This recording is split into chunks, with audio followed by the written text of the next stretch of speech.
Bismillahirrahmanirrahim. Elhamdülillah. Esselatu vesselamu ala Resulillahi ve ba'd. Esselamu aleyküm ve rahmetullahi ve berekatuh. Кезектеги түркүм сабактарыбыздын биринчи сабагын баштаган турабыз.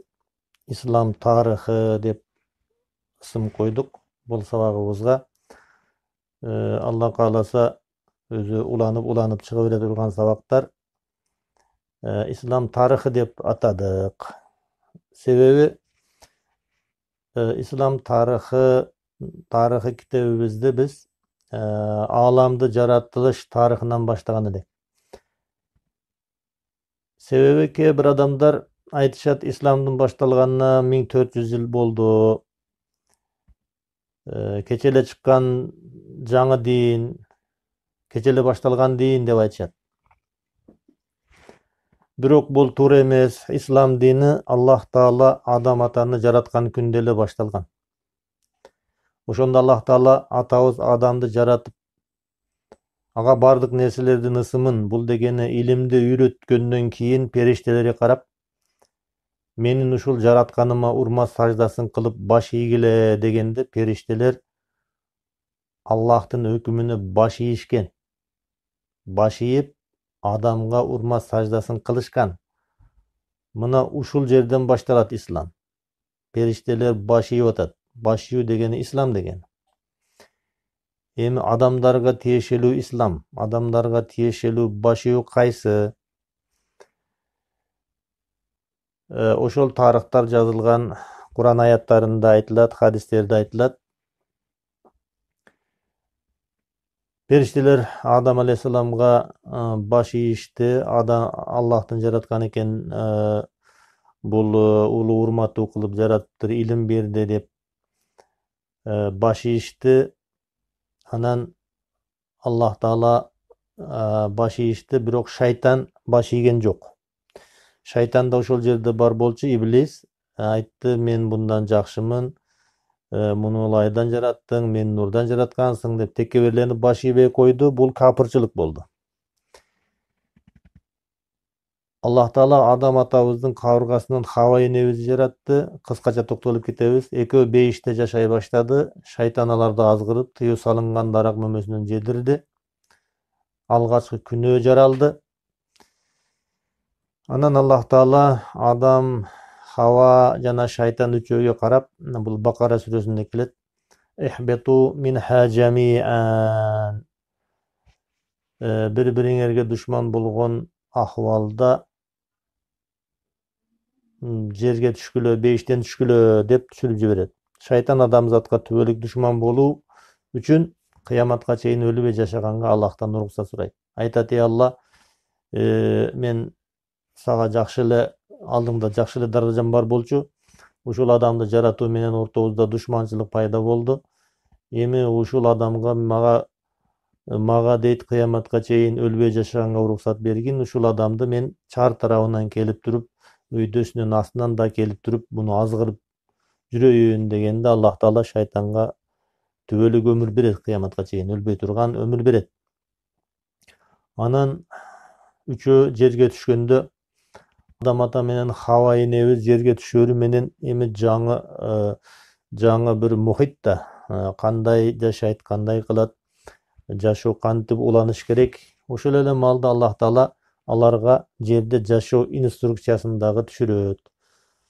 Бакара сүрөсүндө айтылат: "Fa imma ya'tiyannakum minni hudan faman tabi'a hudaya fala khawfun alayhim wa la hum yahzanun." Эми силерге бул буйрук Адам атага да түшкөн, андан кийин пайгамбарларга бардык пайгамбарларга, бардык инсаниятка тиешелүү бул аят.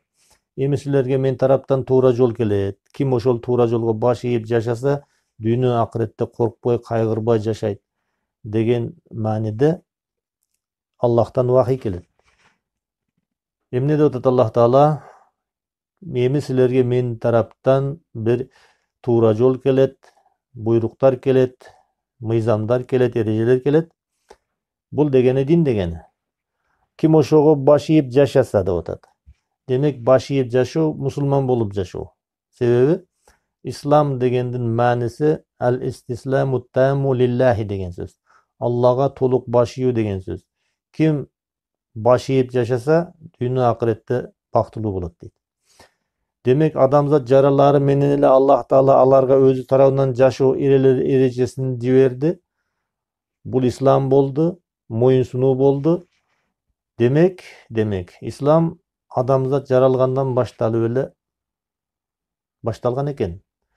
Adam aleyhisselamga berilgen eken İslam. Adam aleyhisselam İslam menen özünün urpaktарын başkardı. Andan kийинки Şiz, andan kийинки İdris, Nuh aleyhisselamlar, andan kийинки paygambarlar İbrahim, Şuayb, Lut, bardyk paygambarlar, Musa, İsa, en akırı Muhammed aleyhisselam. Oşulardan bardygyna bir gana din berildi, bir gana ibadat türleri berildi, bir gana Allah'ın özüne sığınuu buyuruldu. Mına uşul İslam. Allah'a baş iýip yaşoo degen söz. Allah'tan başka kudayga sığınbay yaşoo degen söz. Allah'a başka kudaylarda şerik kılbay yaşoo. Allah'a gana baş iýip yaşoo degen söz İslam uşul. Demek İslamdın baştalganına 1400 yıl ele başta boldu degen adamlar adaşat. İslam Adam aleyhisselamdan baştalgan, Muhammed aleyhisselam menen bütet. Antkeni Muhammed aleyhisselam ahir zaman paygambary, kıyamatda bütet. Allah Taala Muhammed sallallahu aleyhi ve sellem'ga çeyinki bardyk paygambarlarga bergen dinde buga da berdi. Demek Muhammed aleyhisselam da akırkı paygambar kıldı. İslam degende biz epopeya desek bolat da, epopeya. Bul Adam aleyhisselamdan baştaldı. Nuh aleyhisselamdan, andan keyinki paygambarlar kelip Muhammed aleyhisselamga İslam epopeyasının akırkı forması berildi desek düşünüktü bolat. Muhammed aleyhisselamga Kur'an kitabını jiberdi. Jana aytdı, men bul kitapty kıyamatga çeyin saktaymın, aga buzup burmalуулur kirбейт dedi. Oşol Allah Taala o wadasyny saktady. Kur'an-ı Kerim hazırkı günde Allah Taala'dan paygambarыбызга kanday düşkön bolsa oşol boyunca saktalyp kaldı. Emne üçin biz bul ayatga toktolup atабыз? Sebebi alamdın jaralyşı jönünde söz kılышка tuura kelip kalgan. Oşondo tarih alamdın jaralışından baştalgan bolsa, demek İslam tarihi da oşondan baştalgan bolsa, bunu kayaktan alış gerek bu tarihti? Albatta Kur'an'dan alabız. Sebebi Kur'an bozulgan emes, Kur'an'dan başka kitaplar burmalanyp kalgan. Misal üçün Tawrattan alış mümkün emes bul okuyanı, alamdın jaratılış okuyasın Tawrattan alış mümkün emes. Sebep degeni azыр toktolobuz. Misal üçün İncil'den alış mümkün emes. Materializmden dağı alış mümkün emes. Teňirçilikden dağı alış mümkün emes. Sebebi Tawrattan başlaydı. Yahudilerden ıyık kitabı Tawrat'ta jalpalaganda Bibliya dep koyat. Anın bayırkı bölügün Vethi Zavet'ti Tawrat dep aytışat, Nowy Zavet'ti Evangeliya, İncil dep aytışat. Oşonu Tawrat bölügünde Bıytiye degenden baştalat. Many kırgızça kotorgondor baştalış dep kotorsa kerek. Oşol baştalış bölügünde aytat, Kuday başında Kuday asman menen жерди jaratты dep ele oşo Kur'anda aytılganda ele aytılıp kelip durup ele anan oşul jagına kelgende akılga sıybagan çalkeşlikler baştalat. Al kanday, misal üçün oşol Tawratты kırgızça kotormolorundan, orusça kotormosundan je başka til bilgenler arapça, anglисчелеринен karasa bolat. Oşol Bıytiya bölügünde aytılat, asman menen jer jaratılganda bul tafsirlerdegi jalpı many uşunday. Tekstin özü dep aytkanym jok. Albatta tekste dagı uşul many çıgat. Tafsirlerdegi jalpı many uşunday. Tawrat'ın düşündürmelerindegi asman menen jer jaratılganda jer betti kalıpka kelelek en karаңgı bolçu deyt. Anan Kuday jarıkты jaratты deyt. Jarık emne degen nerse bul? Jarık degen nerse bul künge baylanıştуу nerse da.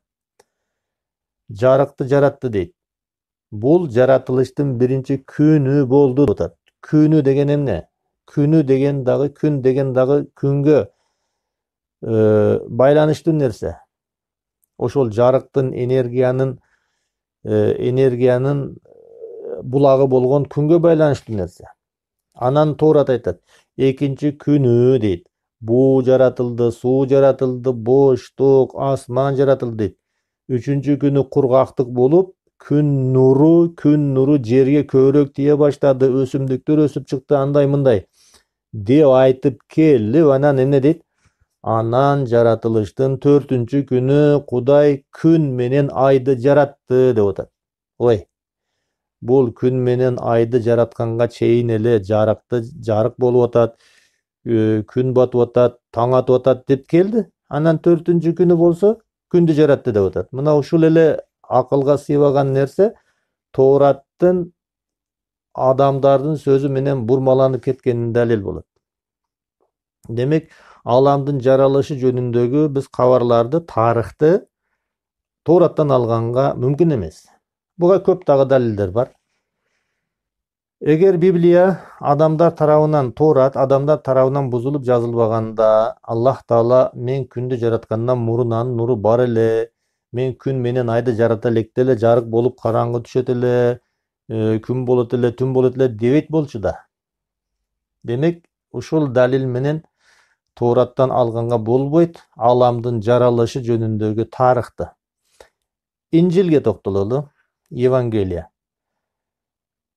Иоанн Инжили көбүрөөк христиандар көбүрөөк ушуга таянышат. Эмне дейт? Аламдын жаралышы же болбосо жашоонун башталышы жөнүндө эмне дейт? Айтат, ушул эле сөздөн башталат. В начале было слово, и слово было у Бога, и слово было Бог дейт. Аны түшүнүп алгыла. Эң алгач сөз болгон дейт. Сөз Кудайда болгон же Кудай менен болгон дешет. Анан сөздүн өзү Кудай болгон дешет. Дүйнө христиандары азыркыга чейин бул аят деп аталган сөздү түшүндүрүүдө миң түрлүү пикир айтышат. Бири-бири менен келише албайт.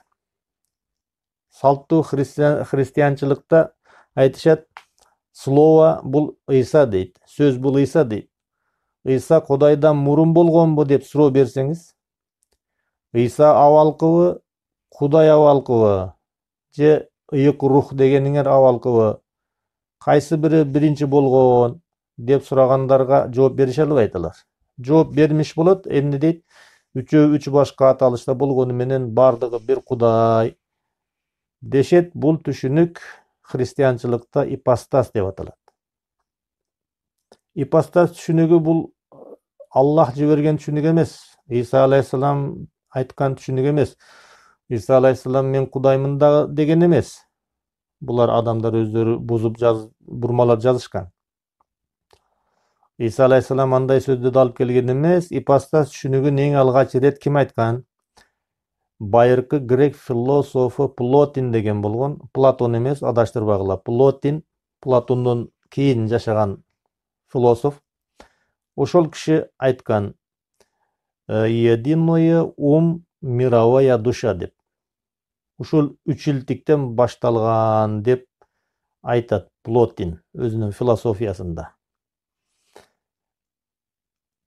Мына ушул эле сөздү Ыйсадан кийин 400 жылдан кийинки поптор, динчилдер дин кылып коюшкан. Инжилге кошуп коюшкан жок нерсени.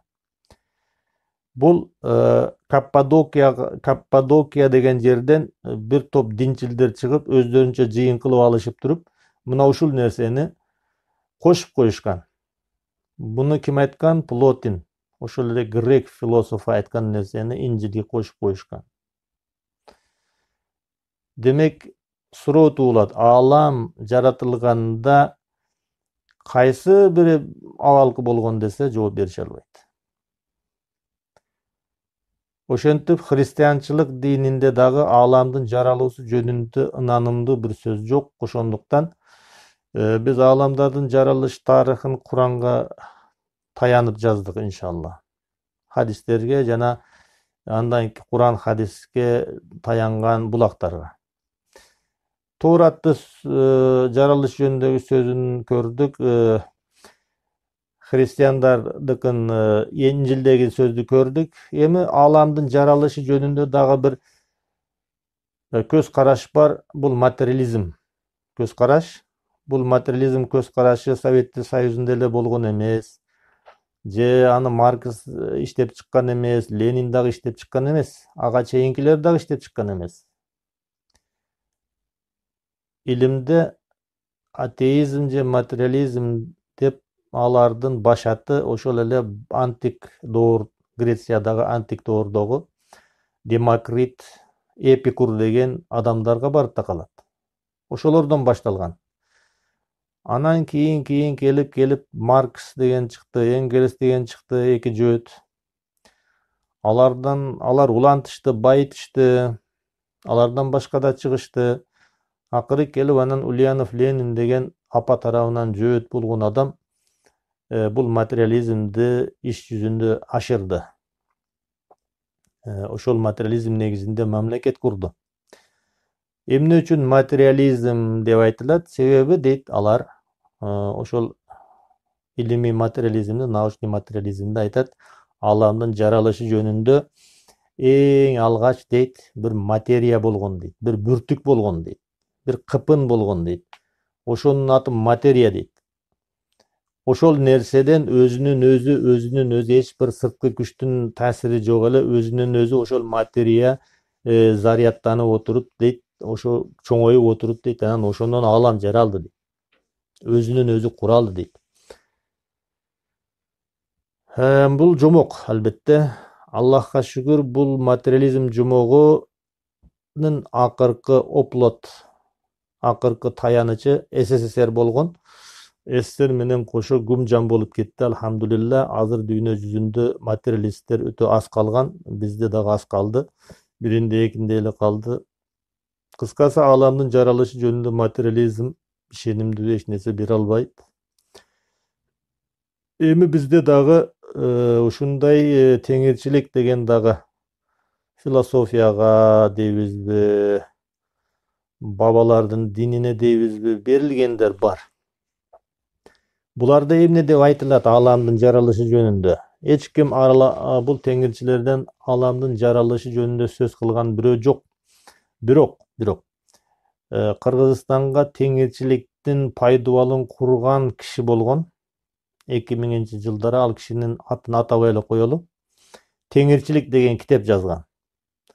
Ошол ойчул, ошол жазуучу китебин толугу менен жаштык жарчысы бекен, асаба бекен ал мезгилде ошол гезитке жарыялаган. Толугу менен жарыяланган. Ошол китепте мындай деп айтылынат. Мен окуп, жанагы Мыктыбек айткандай мээм токтоп калайын деген. Эмне деп жазып атат ошол ойчул теңирчилик деген китебинде? Бул китеп жазылган маалда азыркы теңирчилердин лидерлери, аларды дагы атын атабай коеюн. Бири партиянын ишчиси болуп, экөө тең партиянын адамы болуп жүргөн.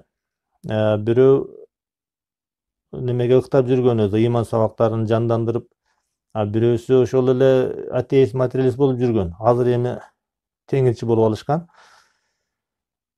Кыскасы, ошол ойчул адам 2000-жылдары теңирчиликтин пайдубалын курганда булардын оюна да келген эмес мындай азыркыдай сөздөрү.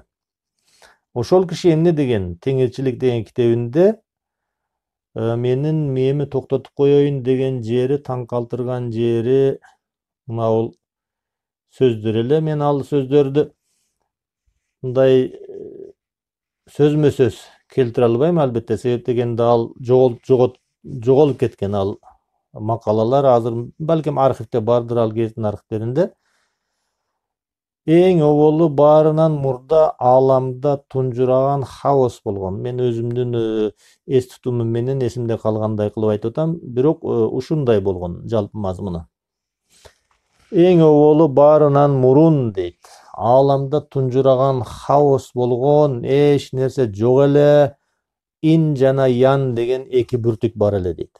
Эгер материализм Материализм Маркстын материализми, Лениндин материализми, ошол эле эпикурлардын материализми айтса, ааламда эң алгач материя бир кыпын бар эле десе, анын аты материя эле десе, бул киши айтат, ааламда эң алгач эки бүртүк болгон, ин менен ян болгон деп жазган. Андан кийин ошол ин дегени көккө калкыды дейт. Андан теңир жаралды деп жазган.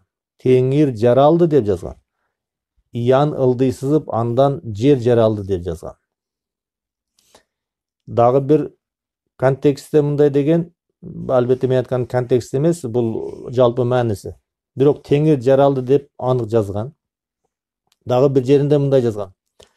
Үстүдө көк теңири жаралганда, астыда бурул жер жаралганда дейт.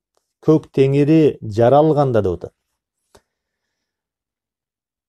Ааламдын жаралуусун Кытай философиясындагы бири-бирине кыналып, бири-бирин толтуруп турган айтөгөрөк иньянга байланыштырып түшүндүргөн, иньян түбөлүк нерсе деген ошо материянын ордуна койгон. Ошондон теңир жаралган деп атат.